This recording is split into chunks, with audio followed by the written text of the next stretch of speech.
Good morning, everyone. Welcome back to my YouTube channel, IMG Support Australia. From today onwards, I'm going to discuss a few things about how to navigate the Australian healthcare system, especially for international medical graduates. In that, I'm starting today about my journey to become a practicing doctor in Australia, which will give you a lot of motivational content. Because as you know, it's pretty hard to get used to a new system from after you being trained in a different country. And especially if you have done so many exams back home, and then if you have to do them again and again in a new country, that's a bit of a big ask. Okay, so let's discuss how we did it, how I did it, and then individual scenarios about your journey would be a bit different. It's because depending on how you come to Australia in the first place, and then what sort of exams you have to do, and how many years of experience you have, and there's many other things. We'll discuss one by one, but we'll make the basis to this discussion as my journey to navigate Australian medical system. Okay, let's start. First of all, I came to Australia in 2005 briefly, and then I went back again after 3 months of stay here, and then come back again in 2006. So I'm here since the year 2006. During 2006, I came to Australia, especially to South Australia, to join the University of Flinders, or Flinders University, as a PhD candidate. So I was a student. I was a PhD student when I first come to Australia. With a background of having an MBBS medical degree in Sri Lanka, and then internship in Sri Lanka, a few months of post-intern work in the hospital, in a major hospital in Sri Lanka. After that, I was a lecturer in a leading university in Sri Lanka.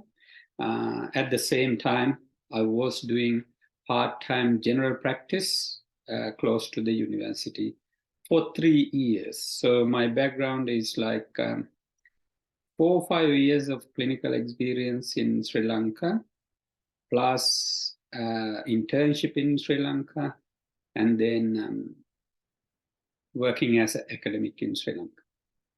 So that's the original background. Then in between, I had a master's degree in Norway. So 2 years of non-clinical work, but medical research, like cancer biology. And then I came to Australia in 2005 briefly to visit a lab in Flinders University as a visiting scholar. So I had 3 months of research experience in Australia, 2 years of research experience in Norway. So by that time, I had a bit of a gap of, say, 2 years of clinical gap. Okay, so that's the background. With that, I came to Australia.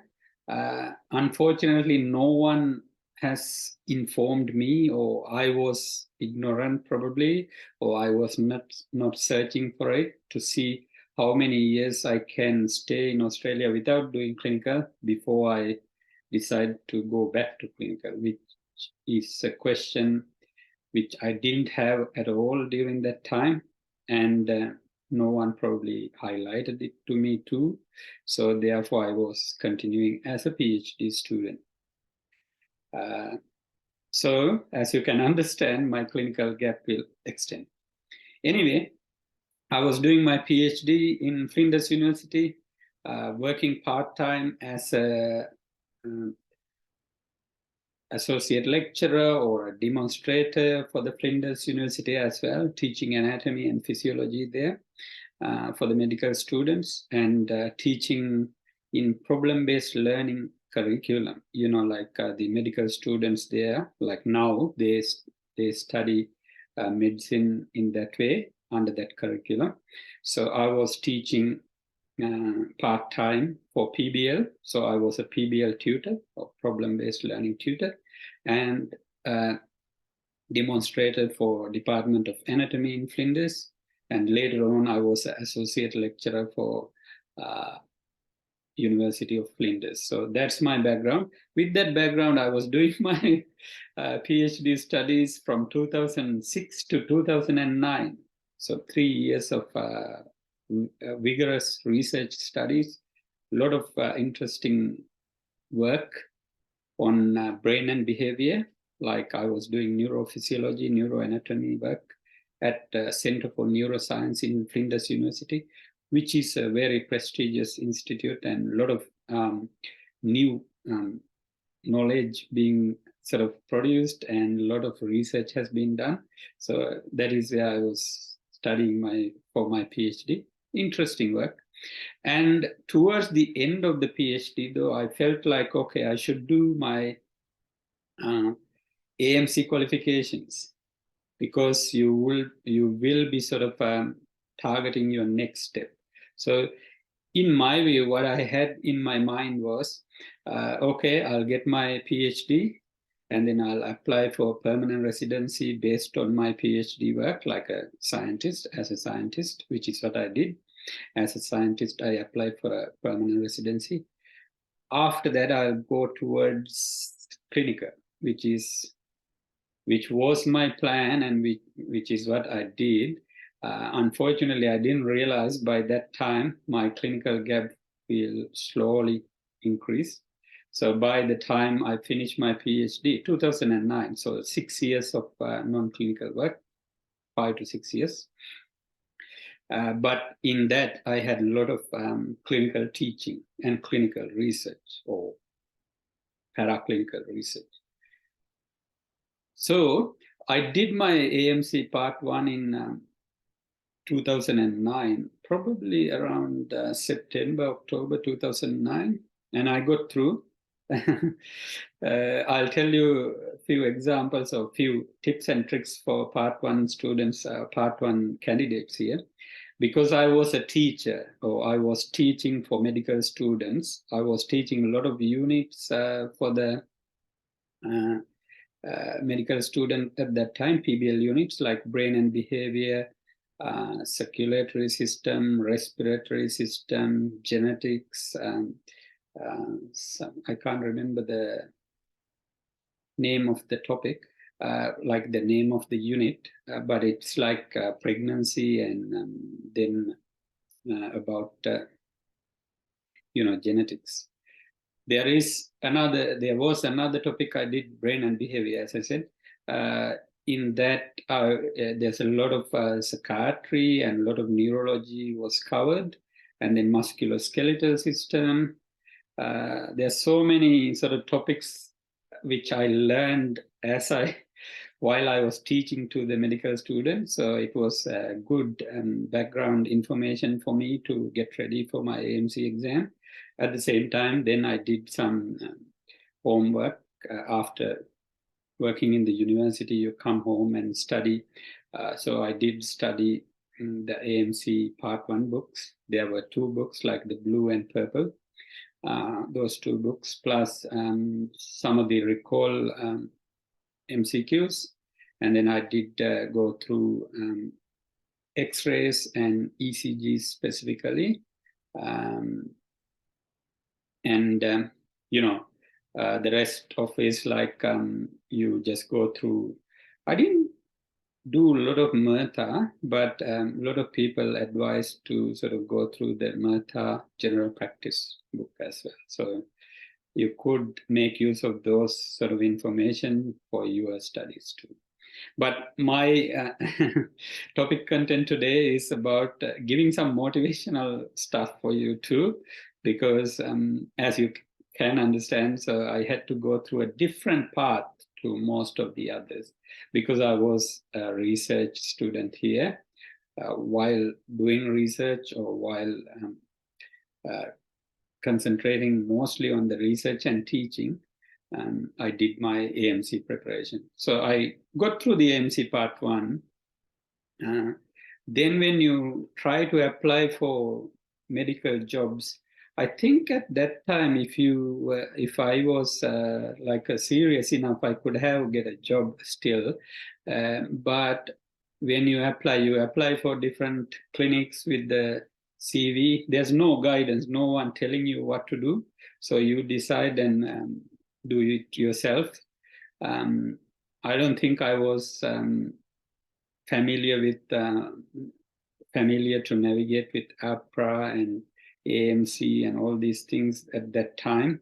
But I did the exam with the others who were around in Adelaide at that time, but didn't have a lot of guidance to say, okay, this is your path, this would be the better way, and things like that. Anyway, then I decided to apply for different jobs, clinical, non-clinical, like lecturing jobs and hospital jobs. I think two universities actually replied to my CV. One was University of Wollongong in Sydney, and then the other one was La Trobe University in Bendigo. So that's how I ended up being a lecturer, because I got offers from both of those universities, but I decided, I had an interview with both, and then I decided not to go to Wollongong, but come to Bendigo, to the University of La Trobe. That's how I ended up being a lecturer in University of La Trobe in Bendigo. So by that time, I had my part 1 through. I always, you time to time do English, so that's not a problem for a person who's living in Australia. But what I didn't find was a job to start with in clinical settings. So that's why I started in university, and still keep looking for options in clinical side. So while working as a lecturer in La Trobe University in Bendigo, I decided to do the part 2 exam. So I just joined the Bendigo Hospital, not as a working HMO or anything. I applied for Bendigo Hospital, but I didn't get any responses. Then I heard there is a clinical case discussion group in Bendigo Hospital, which was run by a local GP, a lady GP who ran that class. But I think it was funded and supported by the Bendigo Bendigo Hospital. Actually to support IMG doctors who were already working in Bendigo Hospital. Doctors who had part 1 and then who work as HMOs or registrars. And then to support them, they had this class. I think every Friday evening, there was a class run by this GP. So someone asked me to join that class. So I went there and joined that class. So we were practicing clinical scenarios with this GP for a while, once a week. So that's the first starting step to go towards the clinical practice. And then the people then in that group, there were a lot of doctors who were already working in Bendigo Health. And then they were applying for their AMC Part 2. That's when I also decided to apply for AMC Part 2. So I applied for AMC Part 2 exam while not working as a clinical doctor, but working as a lecturer, but had some links with the Bendigo Health by means of this weekly class. So I did my AMC Part 2 in 2012, I think, because I came to Bendigo in 2011 and then continued as the lecturer and joined that class. Few months into that class, I felt like, okay, I could also do this clinical exam. And then I applied for the AMC Part 2 exam. My Part 2 exam what happened? Let me think about it. So when I applied for Part 2 exam, they didn't give a date at the beginning because I was not working as a clinical doctor. Probably that's the reason from AMC maybe. And then someone in that group or some other doctors who were talking to me suggested maybe do a bridging course. Those days, those days AMC used to give their AMC clinical exam dates based on if the candidate is registered for a bridging course, they will offer you a date for the clinical exam. So I decided to apply for a bridging course. And then after application, I got a bridging course from Monash University. Again, Department of General Practice in Monash University was running a bridging course. This was in Fern Tree Gully campus. I think the local doctors who live in Australia already should know that there is this campus of Monash University, which offer the IMG's bridging course. There was another bridging course for international medical graduates. That was PMCV, postgraduate. What's it called? Postgraduate Medical Institute of Victoria or something. PMCV, I'll put some links here. So PMCV is still there, which is supporting the international doctors or the national doctors to get their postgraduate qualification. So they also ran a bridging course, but the difference was PMCV course was costly, but longer, 3 months course. I think it's $15,000 or something that time in year 2012. And then the Monash course was shorter and cheaper. I think it was 5 weeks course for $5,000. So that's the course I did, which was a very good bridging course, which has a lot of case scenarios discussion or the preparation for AMC Part 2 exam, which is like clinical scenarios every 8 minutes, timed clinical scenarios, and then you do mock exams and things. So that's that course. The other PMCV course, of course, take the international doctors to hospitals as well, briefly, for 1 or 2 days. Monash didn't have that experience.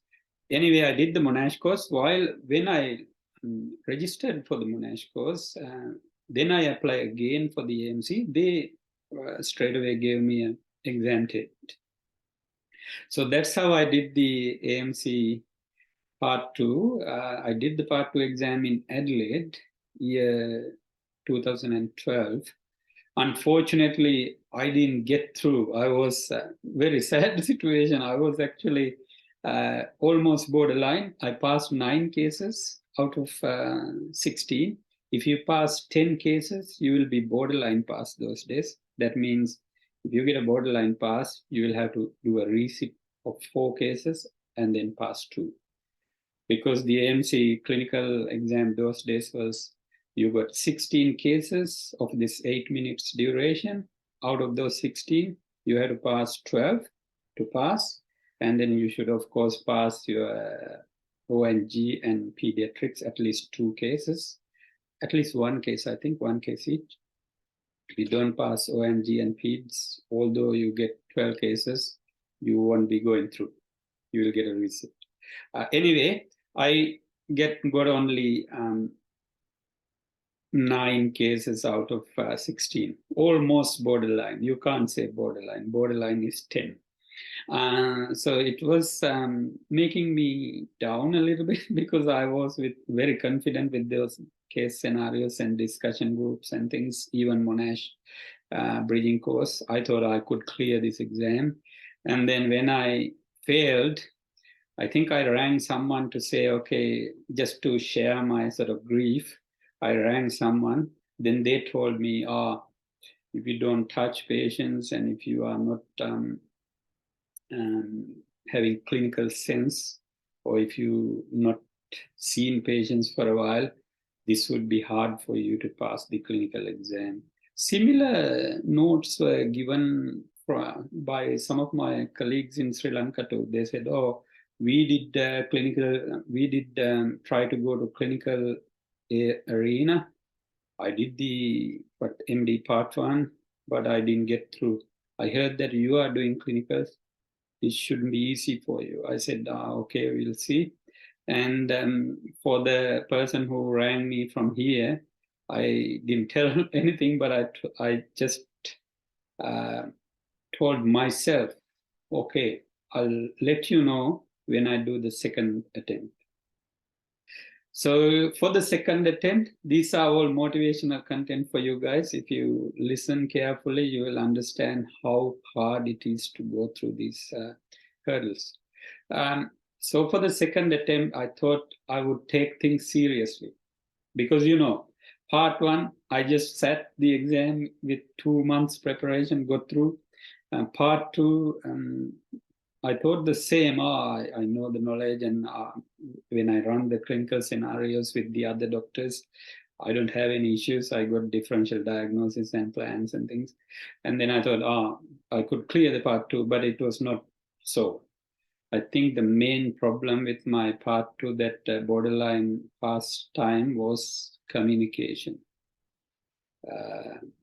It's not the clinical knowledge, it's not the theory knowledge, but it's more about your communication. How you talk to your role player, how you tell them your diagnosis and differential diagnosis, how you plan your management after talking to them, after discussing with the patients, but get the patient involved in the management. This is what we do now, day in and day out. So that time I didn't know this. So that's where my failure came from. But I learned quickly because I got a nice guy who helped us. I think most of the international doctors, I will do a different video on this about this person, but most of the international doctors have heard about this person. His name is Dr. Johannes Wenzel, or Dr. Wenzel. So I was lucky enough to join his classes in Monash Medical Center in late 2012 and early 2013. So after I missed my attempt in AMC Part 2, barely, like borderline miss, then I decided to join this guy's classes. So it was interesting experience because Dr. Wenzel runs his classes in Monash Medical Center, which is in Clayton, Monash Clayton campus. People know the geography of Victoria. So I work and live in Bendigo, and then I have to go to Clayton in Melbourne to attend this class. So his classes were run on Thursdays, only one day, Thursday from 5 p.m. to 8 p.m., 5 to 8. And then on a Thursday, I'll be working in Bendigo. On a Thursday, I actually had 2 practical classes, one in the morning and one in the afternoon, 2 hours each.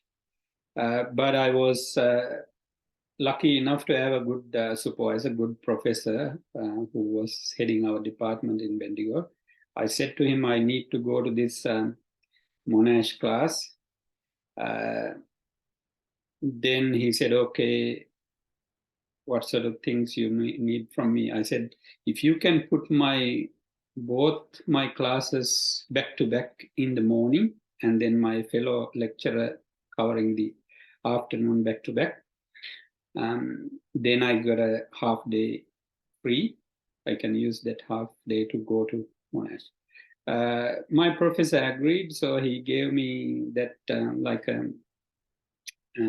opportunity to go to Monash. So I was finishing my classes at say 1 o'clock. There's no time for me to have lunch. So my wife packed my lunch in a box. So I take the lunchbox in a box and then I put it in my backpack and then jump onto the bus from Bendigo and then take the train from Bendigo City and go by train to Monash. So leave here at 1 o'clock. I will arrive at Monash probably around 4:45, roughly 4:45, 5, just before the class starts. And then the class goes from 5 to 8.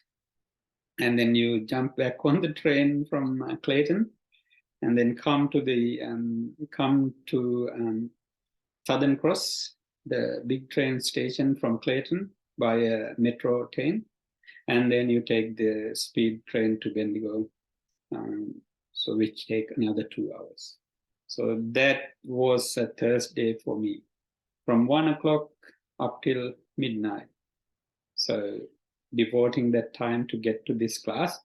But it was so important because a lot of people who watching this video from Australia who already doctors may know this history.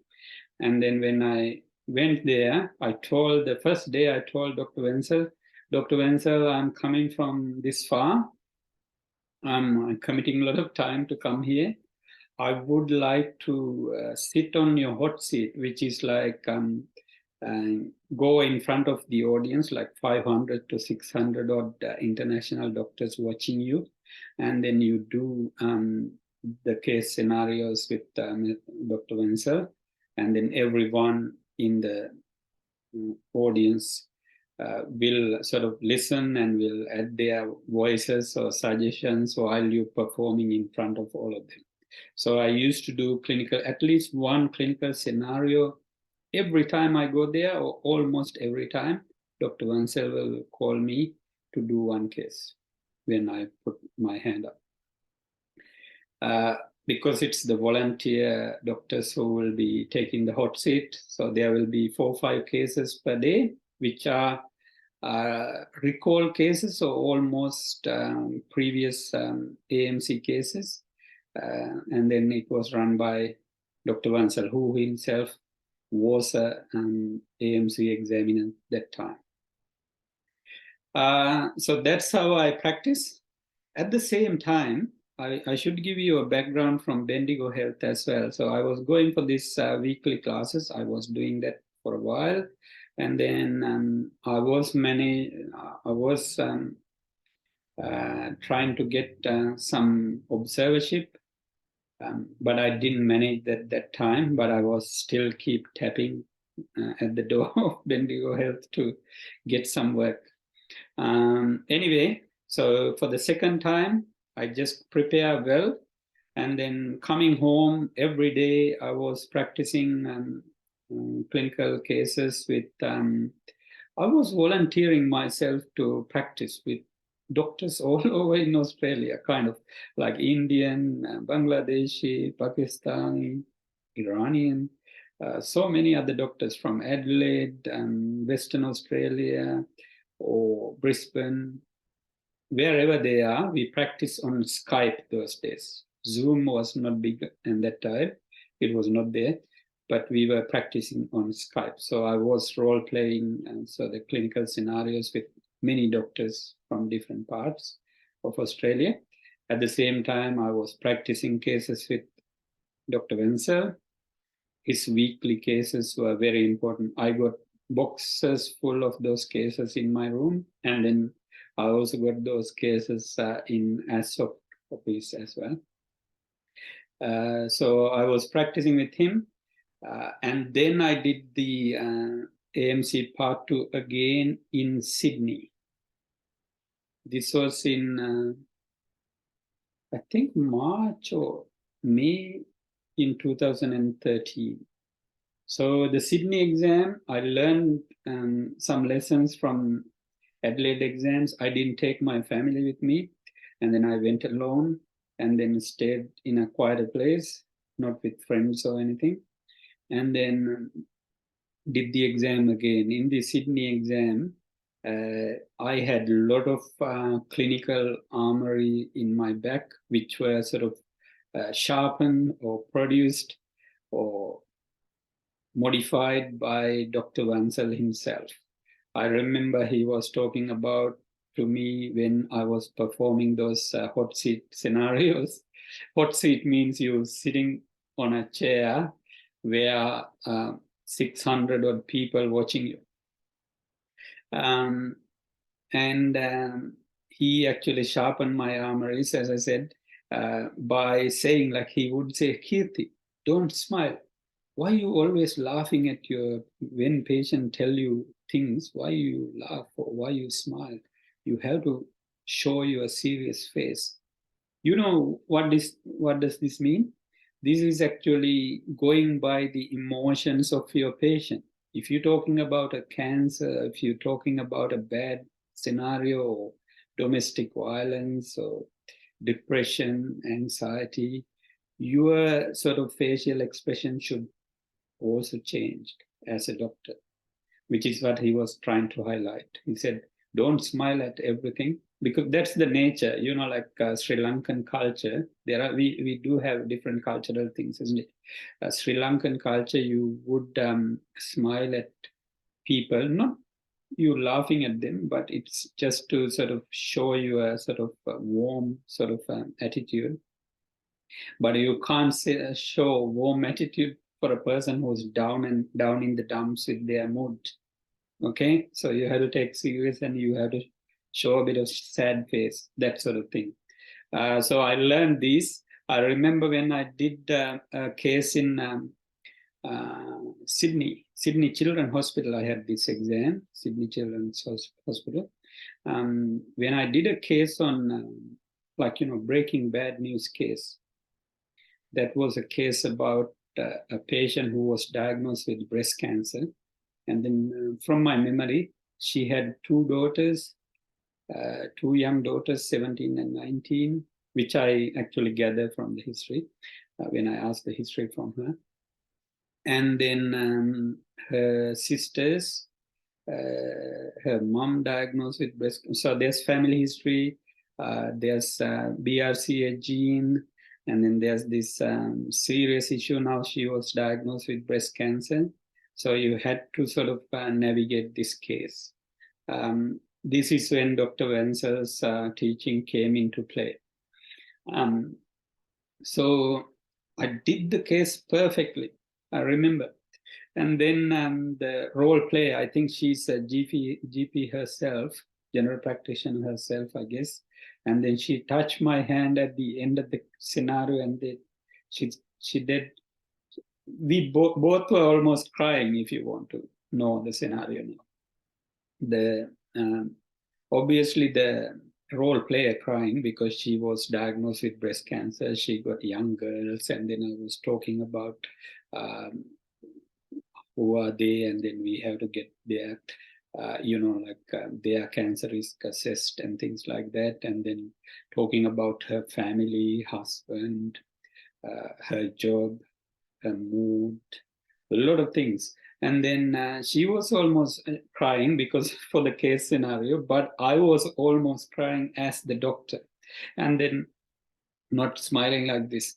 And then she said at the end of the scenario, she touched my hand, and then she said, "Oh, you did well." Okay, that was a good sort of assessment then and there. So that actually boosts my confidence for a lot of the other cases in Sydney Children's Hospital. I actually got through easily. I can't remember, did I pass almost all the cases, or I probably went down in one case or something. But that was walk in the park kind of exam.